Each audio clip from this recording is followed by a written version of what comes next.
का सीधा असर वार्ड की जनता पर और वार्ड पर पड़ेगा, कहीं ना कहीं उसका नुकसान होगा, क्या देखते हैं? मैं इस बात को स्वीकार कर रहा हूँ कि वास्तव में जनता को नुकसान है, पर मैं इस बात को आपसे कहना चाहता हूँ कि सभापति महोदय को शहर की इतनी चिंता थी, शहर की इतनी चिंता है। कांग्रेस की सरकार अभी अभी गई है, भारतीय जनता पार्टी की सरकार आई है, तो सभापति महोदय को कम से कम इतना तो दिमाग और इतना तो अपना व्यवहार रखना चाहिए कि हमारे नेता प्रतिपक्ष को बुला करके, हमारे कुछ वरिष्ठ पार्षदों को बुला करके इस एजेंडे को तय करने से पहले चर्चा करनी चाहिए थी कि हमें इतनी देर मीटिंग नहीं बुलाने का कारण ये रहा और हम ये विषय अब इस बैठक में रखने जा रहे हैं। टॉप की जनता का नुकसान जो हो रहा है वो इस नगर परिषद बोर्ड की वजह से हो रहा है, यहाँ के सभापति की अविक्रमता से हो रहा है।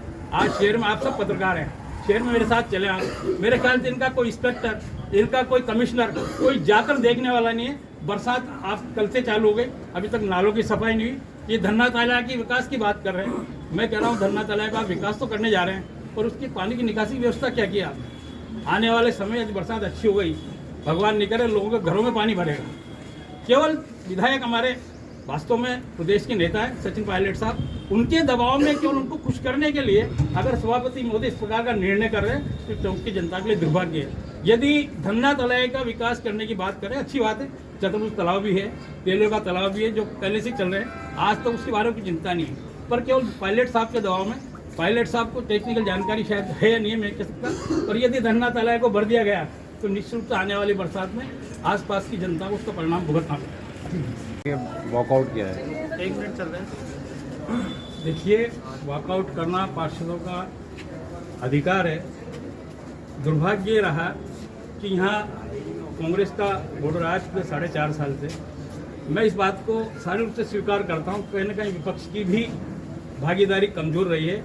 पर सच्चाई ये भी कि इतने समय बाद शायद 2021 में पहली बैठक हुई, पार्षद ने जिला कलेक्टर को भी ज्ञापन दिया है, संगठन ने भी शायद विचार किया होगा इस बारे में कि हमें कोई ना कोई नगर परिषद के खिलाफ रणनीति बनाना चाहिए, पर वो नहीं बन पाई। पर मैं समझता हूँ कि आज की जो बैठक है इतने समय बाद, ये बैठक इलीगल बैठक मानता हूँ मैं। इसका कारण है कि आज लोकसभा चल रही है और ये शायद म्युनिसिपल एक्ट की जानकारी कई लोगों को है, कई लोगों को नहीं है।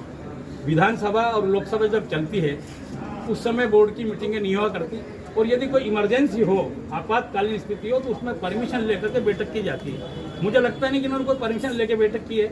और आज की बैठक का उद्देश्य जहाँ तक मैं समझता हूँ कि वास्तव में टोंक नगर की जनता के लिए तो ये दुर्भाग्यपूर्ण स्थिति ही है।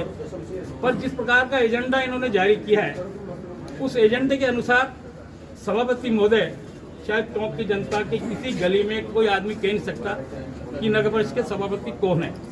पूरे लगभग 4.5 साल में कभी शहर में किसी को दर्शन उनके हुए नहीं, और जिस प्रकार का भ्रष्टाचार, जिस प्रकार की अनियमितता इस नगर परिषद टोंक में हुई है, पिछले बोर्ड में लगातार चल रहा है, अगर उसकी जांच कराई जाए, मैंने जैसा पहले स्वीकार किया हमारी कमजोरी भी रही है, पर मैं कह सकता हूँ इतना भयंकर भ्रष्टाचार, इतनी भयंकर घोर अव्यवस्था है।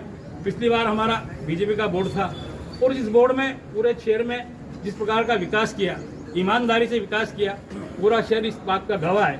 और पिछले 4.5 साल से आम आदमी, चाहे पट्टों का मामला हो, ऐसे ऐसे पट्टे जारी किए गए, शायद मैं समझता हूं कि अगर उनकी जांच हो जाए तो आधे से ज़्यादा पट्टे वो कैंसिल हो सकते हैं। इन सब बातों को लेकर के पार्षदों के मन में एक रोष है कि इतने समय बाद आपने बैठक बुलाई, इसकी आज की आवश्यकता पड़ गई। पर आवश्यकता केवल ये है कि इनकी मजबूरी है। म्युनिसिपल एक्ट के हिसाब से इसमें कई ऐसे एजेंडे में प्रावधान लिए गए हैं जो बिना बोर्ड की मीटिंग में स्वीकृत नहीं हो सकते। अगर इनको बोर्ड की मीटिंग की इतनी चिंता थी तो कर्मचारियों का हित सोच रहे थे, जनता का हित सोच रहे, तो पिछले 3 साल में कोरोना का बहाना करके, कभी आपने आचार संहिता का बहाना करके, उसके बाद तो लोकसभाएं चली, उसके बाद विधानसभाएं चली, पर टोंक की जनता की इन्होंने कोई चिंता नहीं की। हाँ, कुछ लोगों ने अपनी चिंता जरूर की है, जिनके घर, जिनकी सड़कें टूटी पड़ी थी, घरों तक सड़कें बनवा ली गई होगी, घरों तक अच्छी लिपाई पुताई करा ली होगी, ये जरूर उन्होंने अपना विकास किया है। ठीक है, भाजपा पार्षद अगर बैठक में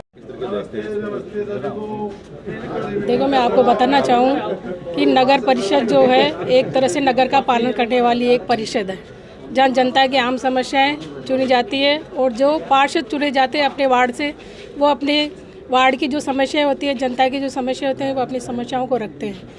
लेकिन जब से ये बोर्ड अभी बना है, नगर परिषद का कांग्रेस का बोर्ड बना है, जब से 4 साल हो गए, इन्होंने एक मीटिंग नहीं बुलाई।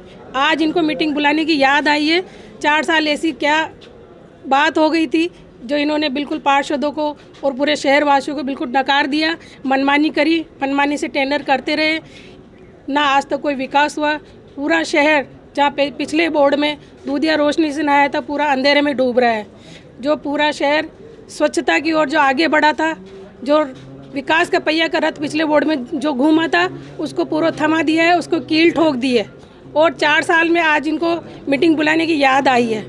ऐसी क्या बात हो गई थी जो इन्होंने कभी भी जनता को बिल्कुल नकार दिया और पार्षदों से बिल्कुल भी इन्होंने आम सहमति नहीं बनाई। और शहर के विकास के बारे में तो क्या कहूँ कि जब से ये बोर्ड बना है, चाहे आप शहर के चौराहे देख लीजिए, चाहे शहर के पार्क देख लीजिए, चाहे शहर के सारे वार्ड देख लीजिए, पूरा शहर का विकास ठप पड़ा है। सारे चौराहे तबाह हो चुके हैं। सारे जो इन्होंने रोड बनाए करे, इनको कोई सुध, इनको कोई चिंता नहीं है। चाहे सीवरेज का काम चल रहा हो, RUIDP का काम चल रहा हो, पूरे पार्षद परेशान हैं। यहाँ तक कि एक एक लाइट के लिए भी वो तरस रहे हैं। कोई नाली साफ करने के लिए भी वो तरस है कि हमारे वार्ड में कोई सफाई कर्मचारी आए। किसको जाके कोई सुनने वाला नहीं है। 4 साल तक इन्होंने मनमानी करी है, मनमानी ढंग से इन्होंने टेंडर किए। जिस तरह मैं आपके बताऊँ कि सफाई का टेंडर जो इन्होंने किया है 7 करोड़ का लगभग, लेकिन जब भी पूरा शहर गंदगी के ढेर पे पड़ा हुआ है।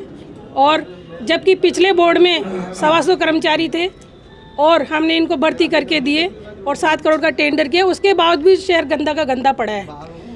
LED लाइटें, हजारों लाइटें लगा दी, लेकिन सारी लाइटें शहर में बंद पड़ी है। और यहाँ तक कि जब बच्चों के मनोरंजन के लिए अपनी टॉय ट्रेन जो चलाई थी, वो इनको बच्चों को भी इन्होंने नहीं बख्शा। वो टॉय ट्रेन भी पता नहीं कहाँ गायब कर दी।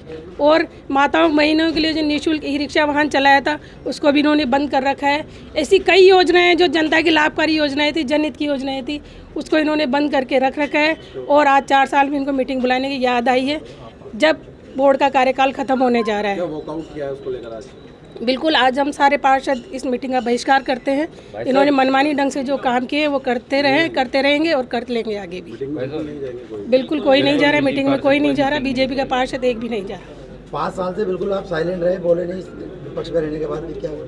बोल रहे हैं, खूब ज्ञापन दिए, कहाँ नहीं दिए। कई बार कलेक्टर साहब को ज्ञापन दिया है, भाई बोर्ड की मीटिंग नहीं बुला रहे, लेकिन इनके कानूनों पर तो जू तक नहीं रहेंगी है। अब वॉकआउट से कौन सा मुद्दा हल हो जाएगा? अभी मनमानी करते रहे और कर लेंगे। 1 महीने की बात और है। जब इनकी सरकार थी, जब तो इन्होंने मीटिंग नहीं बुलाई। आज सरकार बदलते इनको मीटिंग याद आई है।